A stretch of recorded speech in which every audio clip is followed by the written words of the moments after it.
What's the best way to follow one win on the road in conference play? How about you go out and win another game on the road in conference play? That's what Pitt did on Tuesday night, last night, when the Panthers went to Georgia Tech and knocked off the Yellow Jackets on the road in Atlanta 72-64. We talked after the game. We had the post-game show last night, covered a lot of thoughts, and certainly hopefully you'll check that out. Hopefully you were part of it, watched the show live as it happened, and jumped on in the comments and the questions. But if not, you can watch that today right here at youtube.com/Panther-Lair.com. We're going to talk even more about it on the Morning Pit right here, youtube.com/Panther-Lair.com.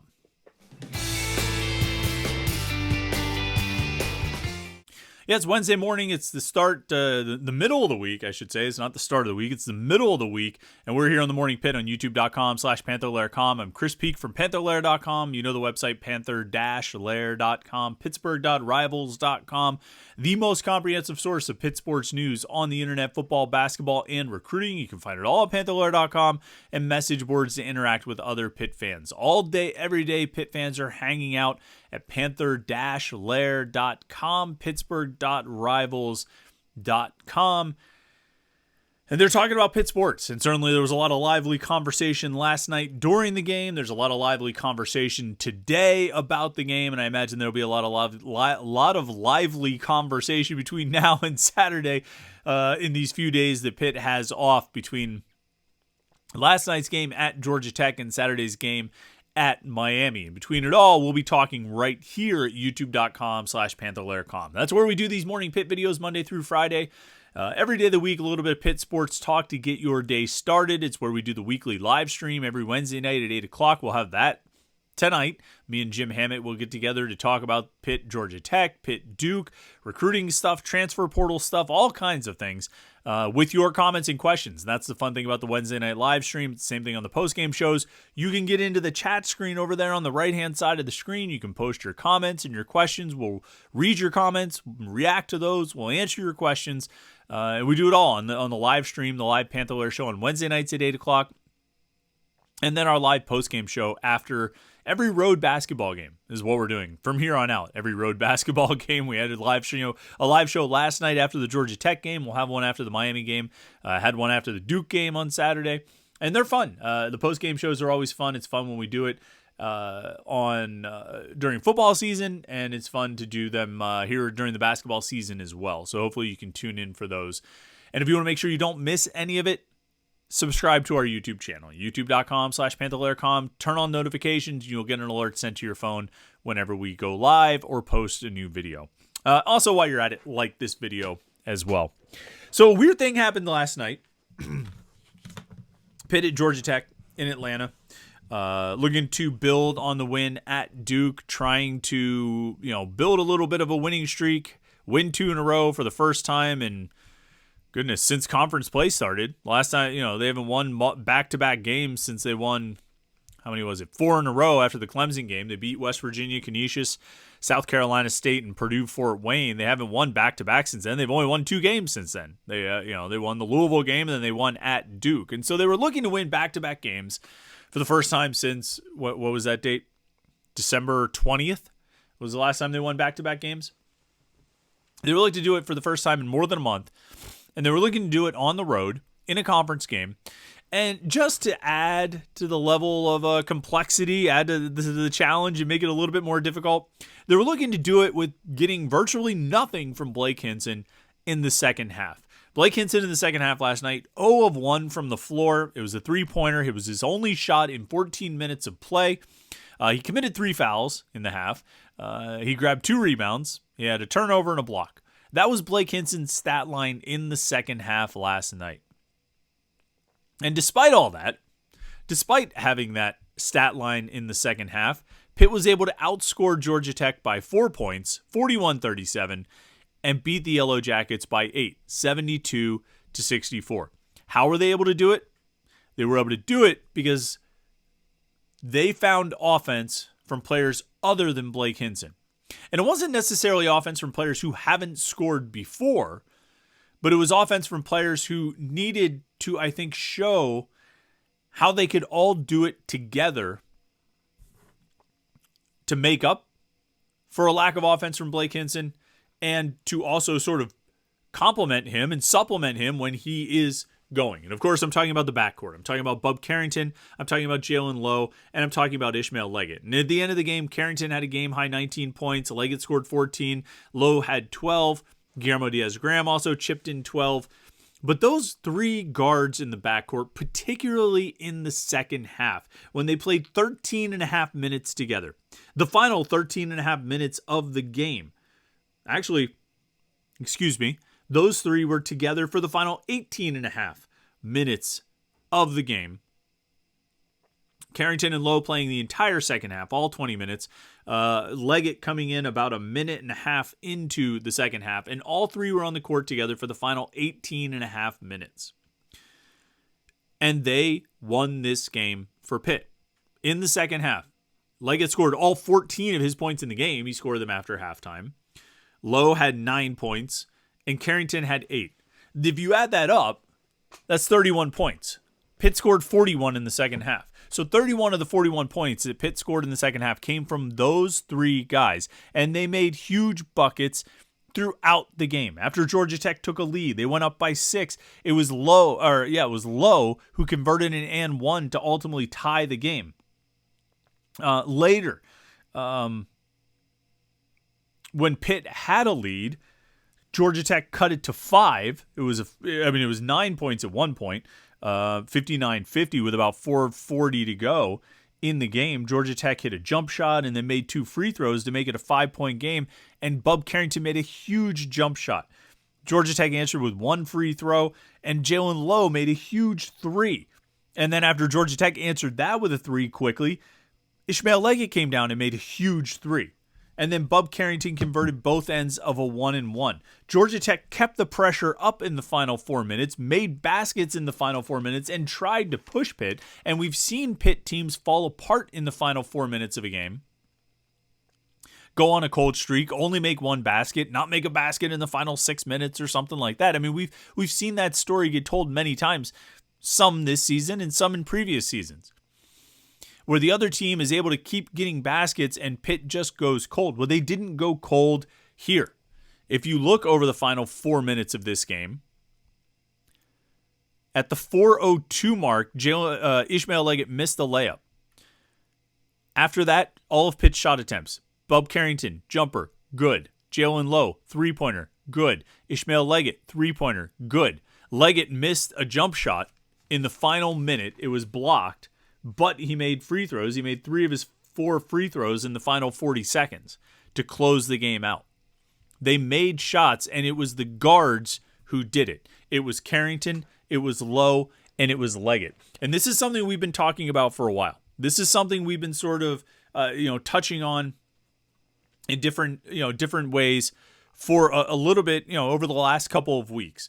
And largely we've been talking about it in the context of Jalen Lowe, as he has improved his play really since the full conference schedule started. If you go back to that first Syracuse game, December 30th, really since then, he has been playing at a higher level. And we've all been talking about it. It's been the biggest talking point about Pitt, basically for the last month, is how Jalen Lowe has been getting better and better, and at times has looked like the best guard on the team. At times has looked like the best player on the court. And as we've talked about that, we've talked about how this team could grow and develop. And we talked about, well, if Jalen Lowe keeps playing at this level, and if Bub Carrington could elevate himself a little bit and get back to something closer to what he was at the beginning of the season and something closer to what his talent level actually is, and if Ishmael Leggett can keep doing some of these things that he does well, like driving and being aggressive and being physical and willing to take contact, and then if you can get Blake Hinson going, and if you get a little offense out of Guillermo Diaz-Graham, all the pieces seem to be there. This team seems to have good, talented players. They just need them to put it together at the same time. Last night, they didn't have it all. Blake Hinson wasn't going. It wasn't working for Blake Hinson. And in the first half, Guillermo Diaz-Graham only scored 2 points. Ishmael Leggett didn't even score. But in the second half, it all came together with some big, big pieces for this team. The 3 guards and Guillermo. Because Guillermo scored 10 points in the second half. He made 2 threes, made a couple of free throws, and made a basket. And so they got